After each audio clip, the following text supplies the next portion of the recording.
Hello students, आज करेंगे हम micro organism chapter 8th class का जो सेकंड चैप्टर है। आगे कंटिन्यू करेंगे इंक्रीजिंग सॉइल फर्टिलिटी।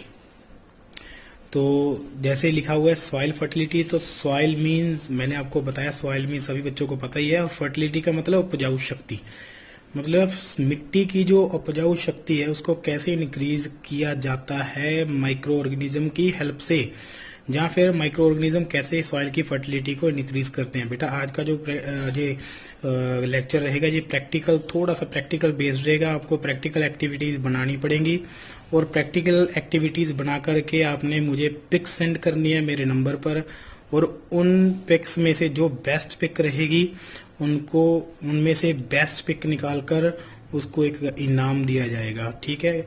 लेकिन वो इनाम का हकदार वही होगा जो पहले वाली, जिन बच्चों ने सारी वीडियोस देखी है और सारा उनको आता होगा, तो आपसे सुना जाएगा। जो बच्चा सही तरीके से आंसर देगा वो बच्चा विनर होगा, ठीक है। लकी ड्रॉ निकाला जाएगा उस बच्चे के लिए, ठीक है बेटा। तो ये बात सीरियस बोल रहा हूँ, मजाक नहीं है।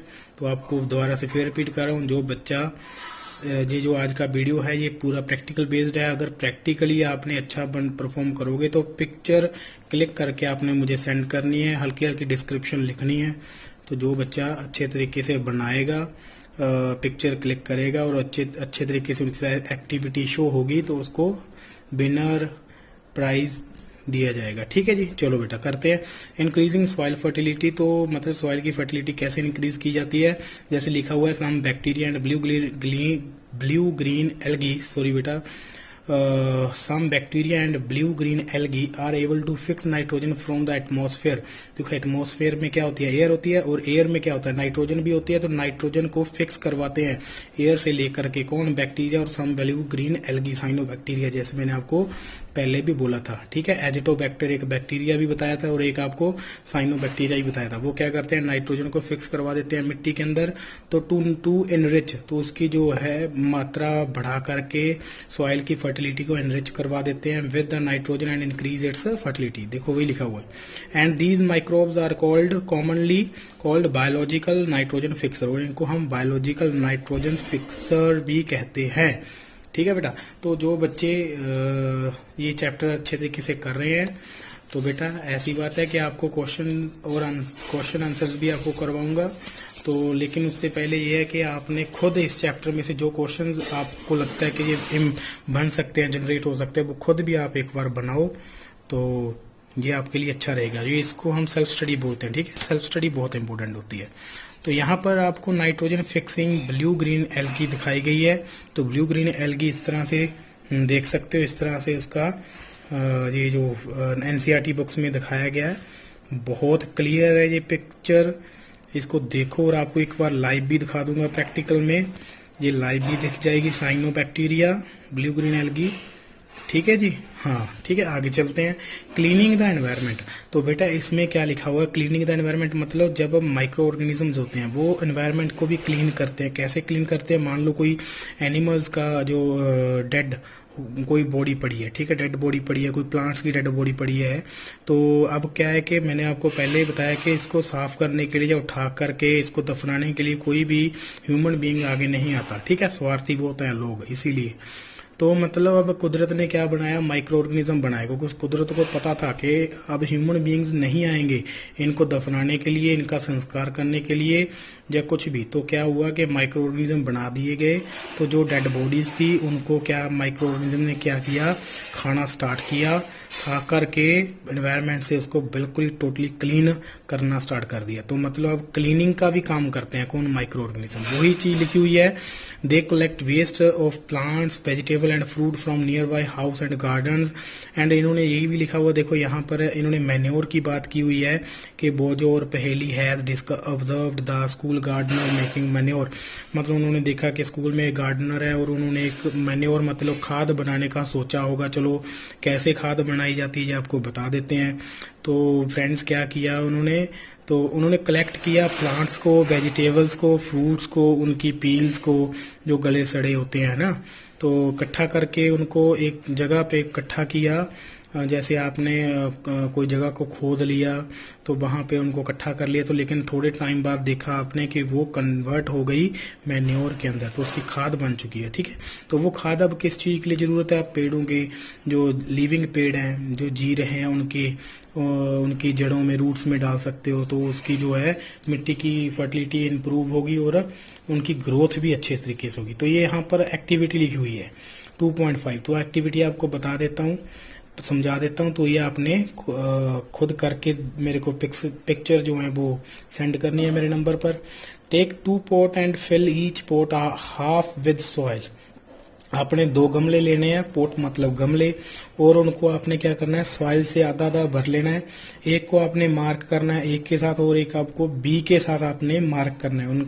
एक गमले के ऊपर आप ए लिख लो आइडेंटिफिकेशन के लिए, दूसरे गमले को आप बी लिख लो आइडेंटिफिकेशन के लिए। ठीक है, put plant waste in pot A and things like polythene bags, empty glass bottle and broken plastic toy in pot B.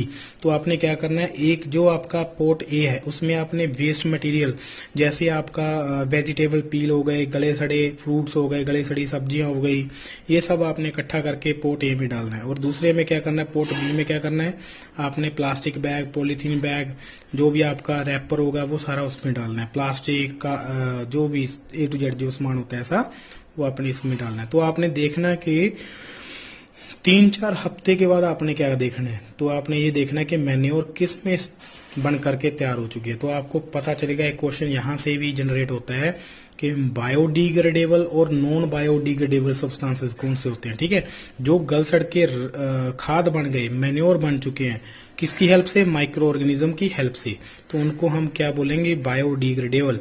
और जो वैसे के वैसे ही पड़े हैं, जो माइक्रो ऑर्गेनिज्म की हेल्प से गले सड़े नहीं, जिनकी खाद नहीं बनी, उनको हम नॉन बायोडिग्रेडेबल भी बोलते हैं। Non biodegradable substances and biodegradable substances. ठीक है जी, तो जब आप ये एक्टिविटी करोगे, जब आपने स्टार्ट किया, आपने रेडी करके रखोगे दोनों पोर्ट्स को, तब आपने पिक्चर क्लिक करनी है और मुझे सेंड करनी है। ठीक है जी, चलो, तो आगे इसी तरह से लिखा हुआ है कि माइक्रो ऑर्गेनिज्म, ये जो पूरे का पूरा आगे जो पैराग्राफ है इसमें यही लिखा हुआ है कि माइक्रो ऑर्गेनिज्म क्या करते हैं, वेजिटेबल्स पील्स को, डेड बॉडीज को क्या करते हैं, उनको ब्रोकन डाउन करते हैं सिंपल सब्सटेंसेस में। ठीक है, ठीक है जी। तो करने के बाद क्या होता है, देखो लिखा हुआ है यहाँ पे, ये देखो लिखा होगा, decompose dead organic waste of plants and animals converting them into simple substances.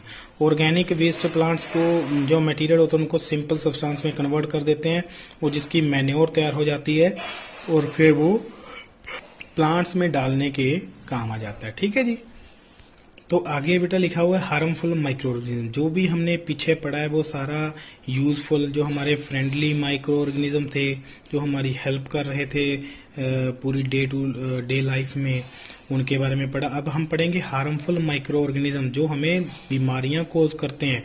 अब लिखा हुआ microorganisms are harmful in many ways. Microorganisms, जो माइक्रो ऑर्गेनिज्म होते हैं बेटा, ये हार्मफुल होते हैं, हमारे लिए हानिकारक होते हैं बहुत सारे तरीकों से। Some of these micro organisms cause disease in human beings, जो कि प्लांट्स में, ह्यूमन बींग्स में और एनिमल्स में क्या करते हैं, बीमारियां कोज करते हैं। और such disease causing microorganisms, ये देखो लिखा हुआ है, microorganism are called pathogens. जो बीमारियां कोज करते हैं माइक्रो ऑर्गेनिज्म, उनको क्या बोलते हैं, पैथोजेंस बोलते हैं। अब यहाँ से भी एक क्वेश्चन बन जाता है कि क्या, कि define pathogen, define term pathogen. ठीक है, या हम बोल सकते हैं कि पैथोजेंस क्या होते हैं, what are pathogen, which organism, microorganism cause disease, किनको करेंगे, प्लांट्स को, ह्यूमंस को एंड एनिमल्स को। और कुछ some microorganism spoil food, food को भी खराब कर देते हैं। क्लोथ्स, कपड़े जो होते हैं हमारे, क्लोथ्स होते हैं, हमारी लेदर होती है, उनको भी खराब कर देते हैं। Let's us study more about their harmful activities. आगे लिखा हुआ है कि जो हमें माइक्रो ऑर्गेनिजम्स बहुत ज्यादा नुकसान देते हैं उनके बारे में पढ़ेंगे। लेकिन इसको पढ़ने से पहले, ये पढ़ने से पहले मैंने आपको पहले ही बताया कि ये प्रैक्टिकल वर्क है, तो आज टोटली प्रैक्टिकल करवाया जाएगा आपसे। तो जितना भी आपका प्रैक्टिकल वर्क होगा, देखो ऑनलाइन स्टडी में ऐसा है कि आपको सिर्फ स्टडी नहीं करवाई जाएगी, आपको प्रैक्टिकल भी करवाया जाएगा। ठीक है। तो प्रैक्टिकल में आपने छोटी सी एक्टिविटी करनी है, ये आप असाइनमेंट बनाओगे जो आपको अभी मैं दे रहा हूँ। ये देखो, ये जो चार्ट बनाया गया, some common human disease caused by microorganism, ये टोटली जैसे बनाया गया चार्ट है, ठीक है। अब आपने इस चार्ट को बनाना है पूरा, ठीक है, एक असाइनमेंट पेज के ऊपर बनाना है। बना करके बहुत अच्छे तरीके से उसको डेकोरेट करना है। डेकोरेट करने के बाद आपको पता होना चाहिए कि ट्यूबरकुलोसिस, जिसको टीबी बीमारी बोलते हैं, वो बैक्टीरिया से होता है। बैक्टीरिया कौन सा है वो, उसका नेम लिखना है आपने, ट्यूबरकुलोसिस बैसिलस लिखना है, ठीक है। जहां पे लिखा हुआ कॉजेटिव माइक्रो ऑर्गेनिज्म, जहां पे बैक्टीरिया लिखा है उसके ब्रैकेट में लिखना उसका नेम, ट्यूबरकुलोसिस बैसिलस जो है उसका बैक्टीरिया का नेम है। मोड ऑफ ट्रांसमिशन एयर से होता है, तो आपका प्रिवेंशन जो प्रिवेंटिव मेजरमेंट्स हैं जो जर्नल लिखी हुई हैं वो आपने वैसी की वैसी लिखनी है। आगे मीजल्स होती हैं, ये पुत्र रेड रेड डॉट्स हो जाते हैं, जैसे फिंसियां हो जाती हैं, ऐसा कुछ हो जाता है, रेड रेड डॉट हो जाते हैं पूरी बॉडी के ऊपर। ये जो वायरस के कारण होता है, छोटे बच्चों को होता है, ये एविएयर के कारण होता है। और वायरस कौन सा है वो आपने गूगल पे सर्च करना और लिखना है यहाँ पे। चिकन पॉक्स हो गया, ये भी वायरस के कारण होता है, ये भी आपने नेम लिखना वायरस का। Polio, cholera, typhoid, hepatitis A, ये लीवर की बीमारी होती है, हेपेटाइटिस ए, मलेरिया, प्रोटोजोआ, ये जो जितना भी है आपका, ये आपने जो कॉजेटिव माइक्रो ऑर्गेनिज्म लिखा हुआ है, bacteria, virus, bacteria, virus, protozoa, सभी आपने नेम लिखना है कि कौन सा माइक्रो ऑर्गेनिज्म ये बीमारी कॉज करता है। फिर आपकी एक्टिविटी प्रॉपर मानी जाएगी, क्योंकि फिर पता चलेगा कि आपने स्टडी किया। फिर आपको विनर जो है आप में से अनाउंस किया जाएगा और आपको एक गिफ्ट दिया जाएगा, ठीक है बेटा। तो उसी तरह से सेकंड जो आपका रहेगा वो आपका प्लांट्स वाला है, ये भी आपने एक्टिविटी बनानी है। उसी तरह से बैक्टीरिया का नेम, फंजाई, वायरस का जो नेम लिखा गया है, रस्ट ऑफ वीट ये एक बीमारी है, किसके कारण होती है, फंजाई के कारण होती है। फंजाई कौन सी फंजाई के कारण होती है, सिट्रस कैंकर, ये बैक्टीरिया कौन सा बैक्टीरिया जो ये कोज करता है। सिट्रस कैंकर जो है, सिट्रस मीन्स नींबू, जो हमारी खट्टी प्रजातियां होती हैं, नींबू, संतरा, मौसमी, इनमें होती है ये, ठीक है। येलो वेन मोजैक ऑफ भिंडी ओकरा, मतलब भिंडी के मतलब वेन्स होते हैं वो येलो कलर के हो जाते हैं, ठीक है। वो वायरस के कारण होता है, उसका नेम लिखना है आपने, ठीक है। वो सारा आपने ये जो मोड ऑफ ट्रांसमिशन जैसे भी आपको दिखाया गया वो वैसे का वैसा लिखना है, लेकिन एडिशन एक चीज की करनी है। वो एडिशन किस चीज की करनी है, वो एडिशन आप करोगे, वो एडिशन करोगे आप बेटा, जैसे आपको यहाँ पे जो माइक्रो ऑर्गेनिज्म लिखे गए हैं उनका नेम लिखना है आपने, ठीक है बेटा। चलो बेटा, आज के लिए बस इतना ही।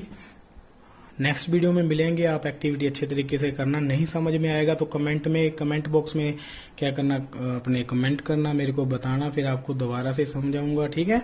कमेंट जरूर करना अगर आपको समझ में नहीं आया तो, ठीक है। कैसे करना है सब कुछ अच्छे तरीके से करना, फोटो अच्छे तरीके क्लिक करना और मेरे को सेंड करना, ठीक है बेटा। आज के लिए बस इतना ही, नेक्स्ट वीडियो में मिलेंगे बेटा। Thank you so much, have a nice day.